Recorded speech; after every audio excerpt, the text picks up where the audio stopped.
Welcome to the World United. Welcome to the World United. Shelley McConaghy, and as our final contributor before we go into our group discussion. Shelley is a non-Indigenous Australian woman referred to as high-dimensional healer who works with her partner Jason Engelbrecht, an Indigenous Australian medicine man of mixed genealogy. Earlier this year, Shelley and Jason became international best-selling authors of a multi-author book, Innovation Secrets, Global Leaders Building a Better World for Creative Business Ideas. And Shelley's just written a chapter for Inspiring Children's Stories, which will be available in early December this year. He hopes to inspire not only the young ones, but the adults who will be reading it as a bedtime story, because it seeks to remind us all of the power within. So for over 20 years, she has worked full-time with the corporate world and amassing a vast array of skills to serve her to this day, from event and project management, administration at the executive level, to organization development and adult education. She has an ability to hold her clients in their moments of greatest need and in this grounded presence that facilitates their transformation. She's also known by her spirit name of Mantrini. She uses mantra, meditation, and many other tools to manage her energy. Her challenges have become the tools that she shares in her role as a teacher, and her session is called You Are Your Soul's Medicine. Welcome. Welcome. Thanks, Deb. I'm so honored to be here today. I do have some slides, and so if it's okay, we might put them up in a second if I've got the ability to do that. We should be able to give you the ability to share a screen. Okay, perfect. Thanks, Deb. All right. So I'll just have a chat to you before I put the slides up. The adult educator in me, of course, has to have some slides. I can't help it. I just would first of all like to acknowledge the Wiradjuri peoples on whose land I'm currently staying and working. And I also would like to honor the ancestors who have poured their love into the landscape that we're on for eons. And I thank them always for their wisdom, love and guidance, their service to Great Mother, and for granting us safe passage as we all come together today in peace with love in our hearts. So I will share my screen now, and we'll make that be slideshow mode. Great. And letting you know where I am today, where the arrow is pointing, that's where I am in the world, in Australia. I'm Wiradjuri country, which is in the south, central west, the southern part of New South Wales. We come in with all of the things that we need to achieve growth and to overcome any challenges. And it's one of the biggest pieces of advice, I guess, that I give our clients is that no matter what we're going through at any given time, we've come in with the toolkit. It doesn't look like a tool belt, but it feels like it sometimes. And our soul always knows all of the things that we need to use. And I just wanted to thank whoever it was that put together the group today, because each and every one of my fellow speakers in this time slot has spoken things that I also am speaking about. So I just love the resonance. And I wanted to thank Ruth, because your exercise that you took us through just a minute ago just really brought me back down, because every time I speak, I've got this little tiny bubble of nerves, which is I love, because it means that I'm really fully engaged in the process. It means that I'm not just going through the motions. It means that there's excitement within me. And I just wanted to thank you, because it was probably a bit more heightened than I would have liked. So I just wanted to also acknowledge my teachers along the way in life, the first of whom are always our parents. And so I have two families that have been formed out of my birth family. On the left, there's my mum in the little red circle and her husband, Andy. And then on the right is my dad and my stepmom and all my new sisters and brothers-in-law and their kids. So I always like to acknowledge who has played a huge role in my life. My spiritual teachers started at birth with my mum and dad, and then I amassed beautiful connections along the way with teachers who have just contributed so much to who I am and what I bring to the world now. So in my early 20s, I began delving into the world of spiritual healing, crystal healing, and I founded my business in 2003. The mission that I have, or the divine balance is really in the world, is helping humanity to heal and achieve balance, because we're all here to shine our light into the world. And balance has always been a huge thing for me. Balancing the go, go, go with the ability to receive and to rest. It's honestly a daily thing for me.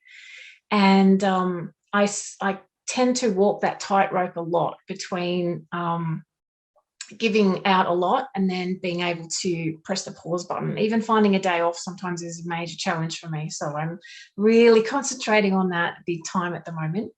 So Mantrini, my spiritual name, as Deb mentioned earlier, is one that is very close to my heart. This was brought through by one of my spiritual teachers just over 5 years ago now, 6 years ago, and it means goddess of all the chants, or mantra.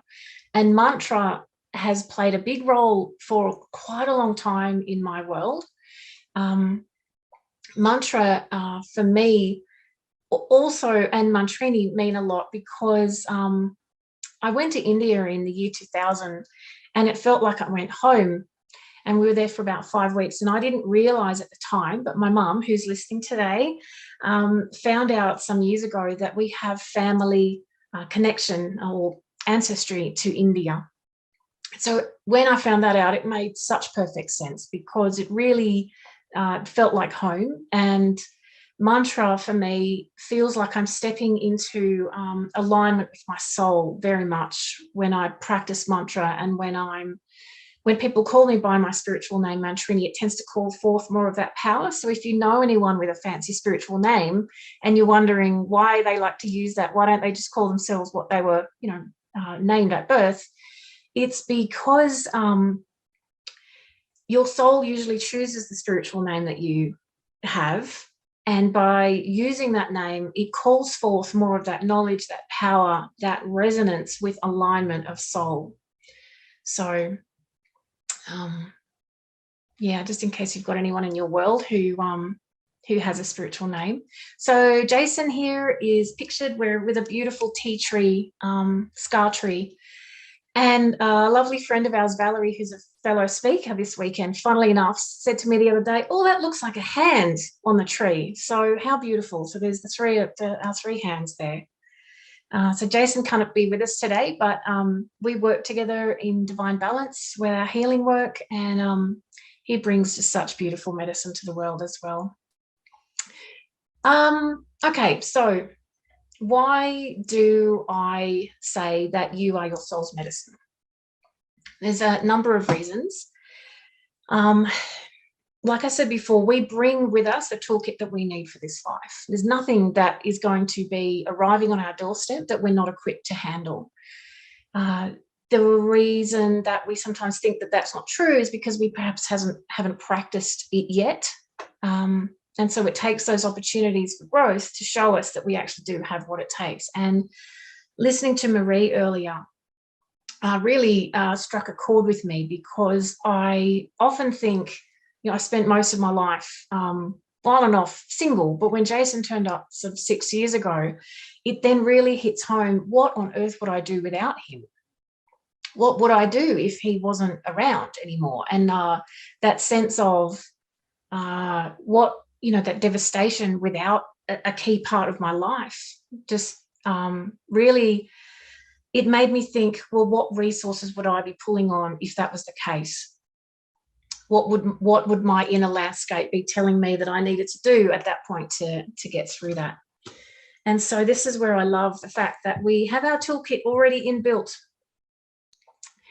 What I want to just ask you to do is imagine a time in life where you had heightened emotions going on. It could have been when you perhaps had a bit of a fright. It could have been when there was a huge amount of emotion happening, like, for example, around loss, or let's say the last nearly 20 months of our lives in the world. And I just want you to think of that for a second, and then think, how did you process the physical effects of that, i.e. the adrenaline that was rushing through your system, or the big sense of grief, loss, sadness, all those big emotions that may have been coming up. Where did it go?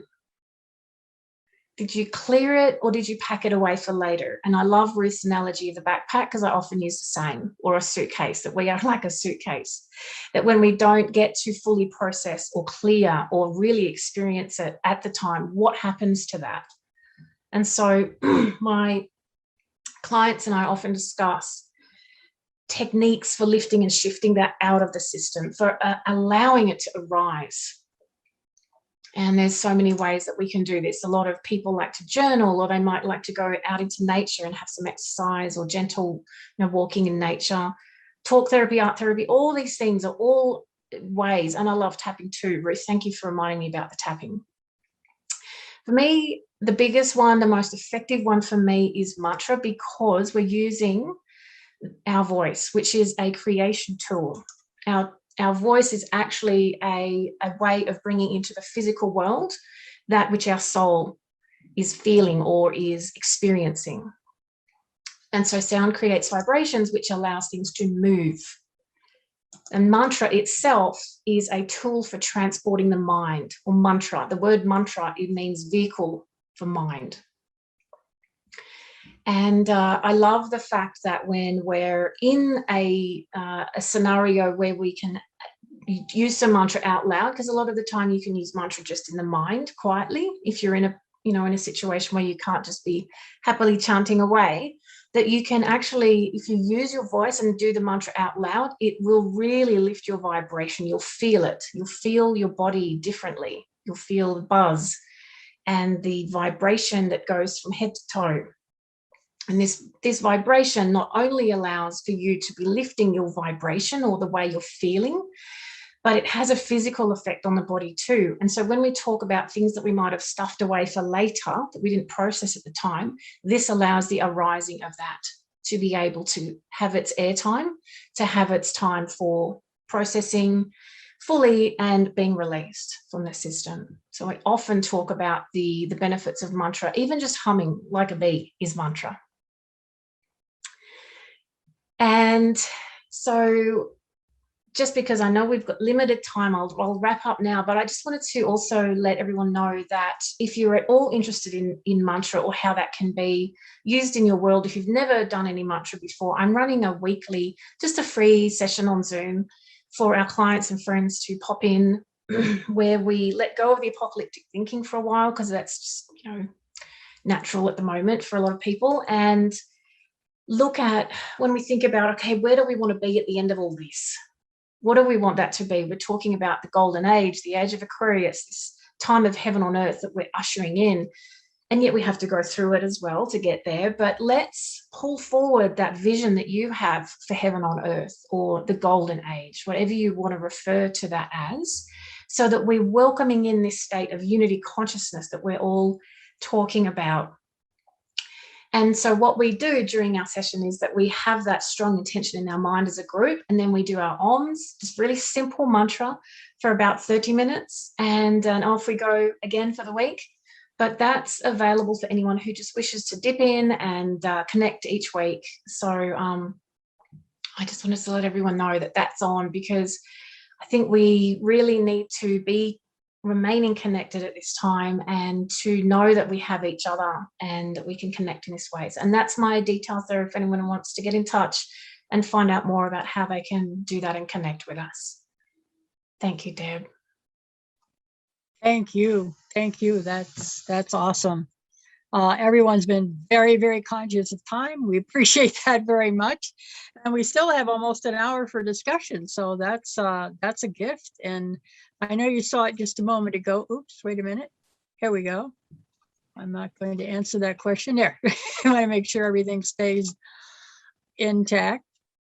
Here we go. There we go. Now we have it.